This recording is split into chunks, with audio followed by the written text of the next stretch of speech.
So there we have it. 1-0 to the Arsenal. It is official. We've got a win and a clean sheet at home. Fantastic result today. Now, let's be honest.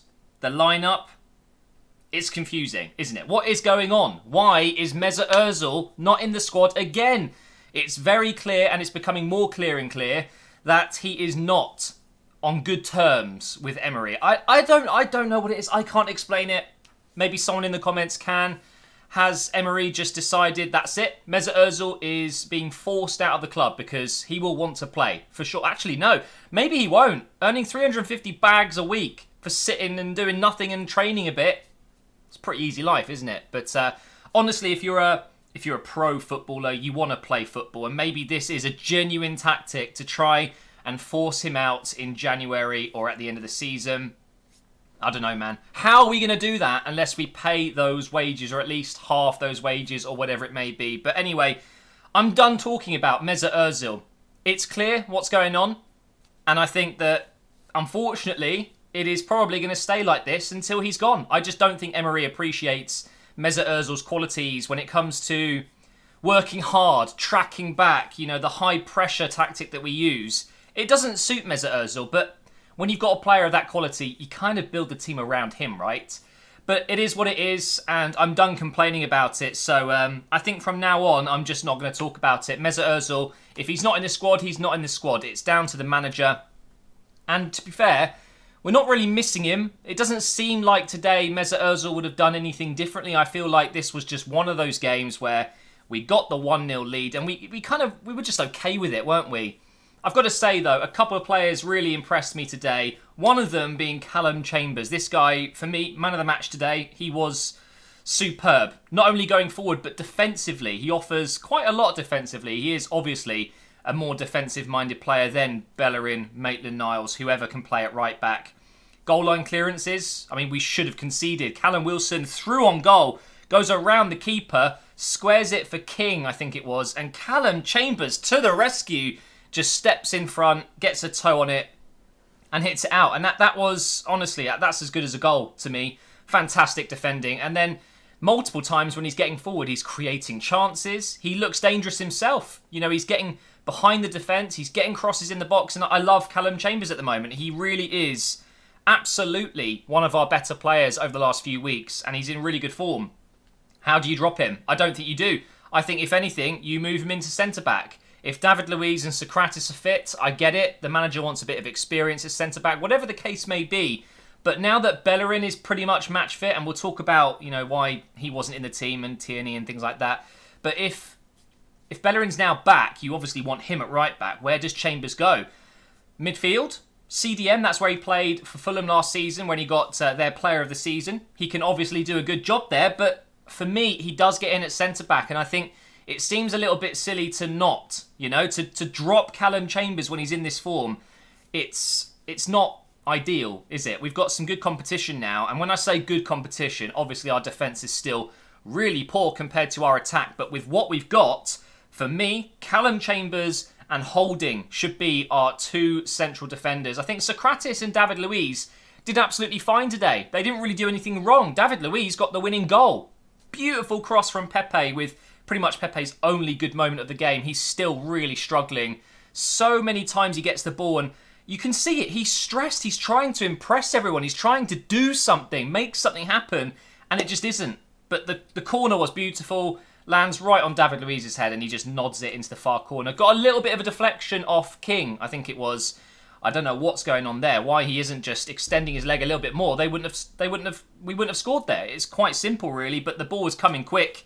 And that got us the 1-goal lead. But as I said earlier on, it felt like as soon as that goal went in, we just sat back. We never really got out of second gear today, which is a good thing or a bad thing. I don't know. I would have liked to seen us go on and get a couple more goals because Bournemouth were really there for the taking, especially in the first half. They were really slow. They were letting us play. They were much better in the second half. I thought when they brought on Razer, who, by the way, he hasn't signed an extension yet. He is going to be out of the contract this end of this season. So who knows what's going to happen there with Razer. He was heavily linked with Arsenal. Maybe we're waiting to sign him on a free. But as soon as he came on, he made a massive difference for them. And I think it was Solanke who came off, who was just, he slows them down it seems, and Bournemouth looked so much more dangerous with Callum Wilson and Josh King up top, with Fraser on the left. They were absolutely a danger, and again though, we managed to defend pretty well today, so fantastic, brilliant, right? Leno had a solid game. I thought Chambers, as I said, was man of the match. Socrates, David Luiz, Kolasinac didn't do too much wrong.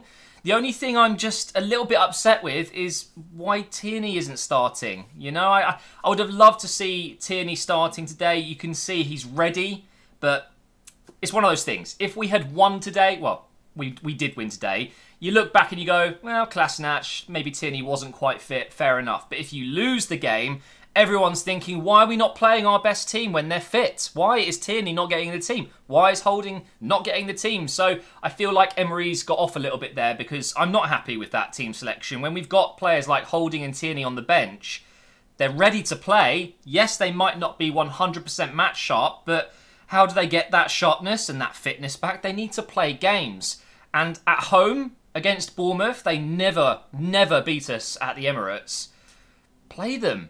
So it is one of those things. If you win, it's okay. You kind of look past it. If you lose, you're going bonkers about the manager's poor selection. So, yeah, I think he gets away with it a little bit. Let's talk about Xhaka, because Xhaka, team captain, now that we know Aubameyang is vice-captain, I'm happy about that. Aubameyang is a leader in this team for sure. Everyone loves him at the club. Xhaka, I thought, did okay today. I don't think there was anything really wrong with what he does, but one thing came to mind today, and that is, when you're picking your team, Emery is in bed last night thinking, right, who do I want to play tomorrow? And then he gets into the office, whatever, and he decides this first 11 for the game.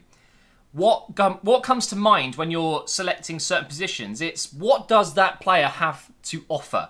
What can he bring to the game plan, the tactics today? And I'm just thinking, he's going with Xhaka over Torreira, and I don't understand what Xhaka brings that Torreira doesn't. Is it passing ability? Because, yeah, I can kind of see Xhaka being a slightly better player than Torreira when it comes to distribution. But everything else, I'm just thinking to myself, what enables that part of Emery's mind to select Granit Xhaka over Torreira? There must be something in the background there. Maybe Torreira is struggling with a little injury. Who knows?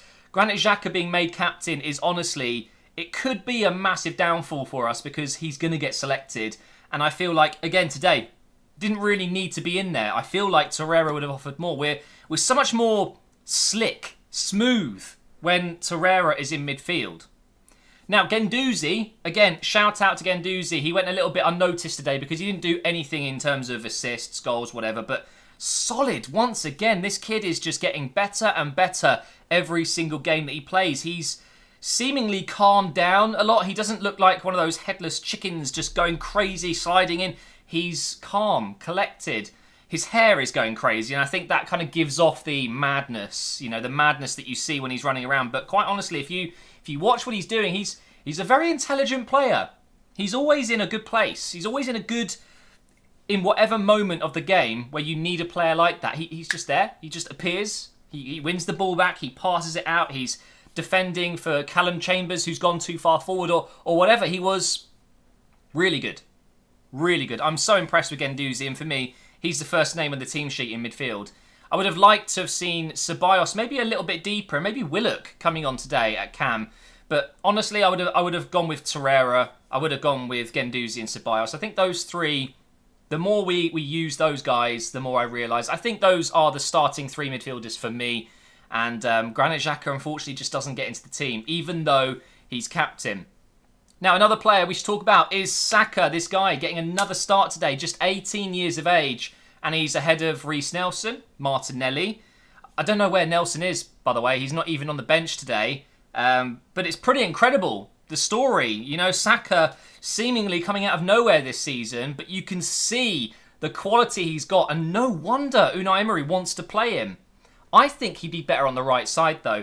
The issue with that is Pepe plays there, and we need Pepe to play. We need him to get some confidence, right? Because you can see, no doubt, the quality is there. Pepe is a superb player, but he's just been rubbish for us. It's just one of those things. He's not quite getting into the flow yet, so you need to play him.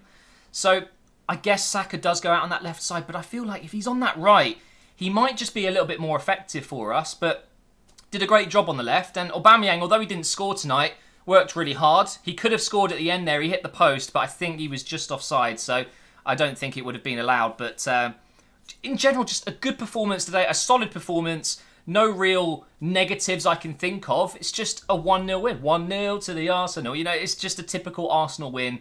And a quick word on Bournemouth, because, I don't know, they seem to not turn up in that first half. I'm guessing at half-time, Eddie Howe would have really laid into them because they were just, I think I mentioned it earlier, just letting us play. We really weren't under any pressure. We were able to pass the ball around, and at set plays, they were weak in the air, despite having some really good players in the air. You know, you think of Billing, you think of Solanke, Cook, these tall players.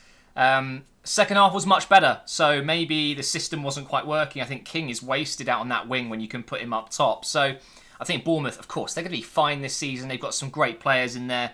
But once again, they've come to the Emirates and they just have not turned up. And it seems to be, there's a superior complex, or what do you call it? They turn up and they don't think they can win. They just, I don't know. They need to work on that, because they can easily beat Arsenal. In my opinion, especially when we go away to Bournemouth, they have easily got the quality to beat a team like Arsenal, but they just didn't play today. What's the word I'm looking for? Is it inferior complex? Damn, that's going to really frustrate me when I watch this back. Inferiority complex, something like that. You know, when you mentally just, you give up before you've even turned up. That's what it felt like in the first half. It's going to come to me when I hit stop record, but honestly, super happy today. And the main point that I want to make is that although Emery may have selected an odd team, and that we would have wanted Torreira to start, Tierney, Holding, and of course we want Mesut Ozil in the squad, but fair play, it kind of worked. We were fine today. I didn't really fear for losing any points there. I felt like we were comfortable throughout the entire game. So Chambers, man of the match. City have lost 2-0 to Wolves, which is unbelievable. Liverpool are now 8 points clear. 8 points after just 8 games. Unbelievable scenes. But thank you so much for watching. If you've enjoyed this review, please do drop a like. Make sure you subscribe to the channel, and I will see you next time.